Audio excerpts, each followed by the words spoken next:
बुधवार 6 दिसंबर उत्तराखंड एकता मंच के सदस्यों द्वारा दिल्ली सरकार में कला एवं संस्कृति मंत्री सौरभ भारद्वाज से मुलाकात की गई। इस मुलाकात में लोक पर्व उत्तरणी को सरकारी सहायता एवं उत्तराखंडी भाषाओं के केंद्रों को खोलने के बारे में चर्चा की गई। इस चर्चा में बंशीधर, निशांत और महेंद्र रावत मौजूद रहे। उन्होंने इस बाबत मंत्री को एक ज्ञापन भी सौंपा, जिसके बाद सौरभ भारद्वाज द्वारा अधिकारियों से बात कर निर्देश दिए और उत्तराखंड एकता मंच को ये भरोसा दिलाया कि दोनों मुद्दों पर ठोस कदम उठाए जाएंगे।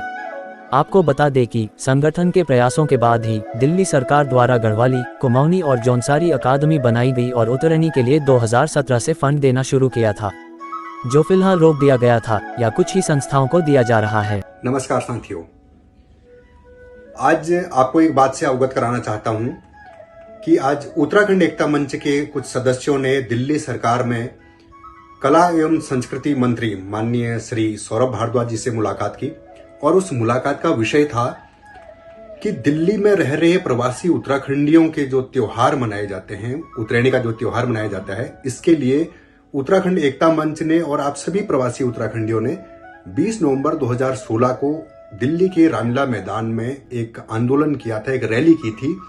और उस रैली के फलस्वरूप दिल्ली सरकार ने आपकी उन मांगों, जो दिल्ली सरकार से 2 मांगे रखी गई थी कि उत्तराखंडी भाषाओं की एकेडमी दिल्ली में बनाई जाए और दूसरा दिल्ली में सरकारी जो उत्तरायणी त्योहार मनाया जाता है उत्तराखंडी प्रवासियों द्वारा, उसको सरकारी सहायता प्रदान की जाए।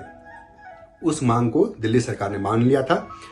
उसके बाद 2017, 2018, 2019 में कई संस्थाओं को दिल्ली सरकार द्वारा वह सहायता प्रदान की गई उत्तरायणी पर्व को मनाने के लिए, लेकिन उसके पश्चात यह सहायता राशि रोक दी गई थी और शायद कुछ स्थानों पर कुछ संस्थाओं को ही सहायता राशि प्रदान की जा रही थी, बाकी जगह रोक दी गई थी। इस विषय को लेकर आज उत्तराखंड एकता मंच के सदस्यों ने मंत्री जी से मुलाकात की और इस विषय पर विस्तार पूर्वक चर्चा की। उत्तरायणी पर्व को मनाने के लिए सरकारी सहायता को लेकर भी और दिल्ली में उत्तराखंडी भाषाओं की एकेडमी के तहत भाषा केंद्र खोले जाने के लिए भी।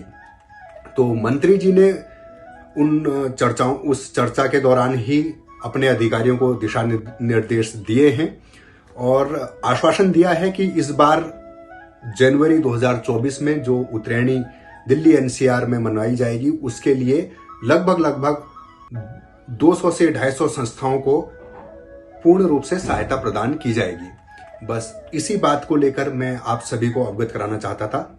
धन्यवाद। तो वही उत्तराखंड एकता मंच 2024 में सौरभ भारद्वाज के साथ एक बैठक और करने के बाद कह रहा है, जिसमें भाषा केंद्रों और अन्य कुछ दूसरे मुद्दे पर भी चर्चा करेगा। प्राइम टाइम हिंदी से अर्जुन सिंह की रिपोर्ट। आज दुनिया भर में साइबर सुरक्षा लोगों के लिए बड़ी सरदर्दी बनती जा रही है। इस पर साइबर फोर्ट आपकी डिजिटल सुरक्षा को मजबूत बनाने के लिए एक प्लेटफॉर्म प्रदान करता है। यह आपको निःशुल्क परामर्श मिलेगा। सहायता के लिए आप www.cyberfort.com पर जा सकते हैं या अपनी समस्या को hello@cyberfort.com पर मेल कर सकते हैं।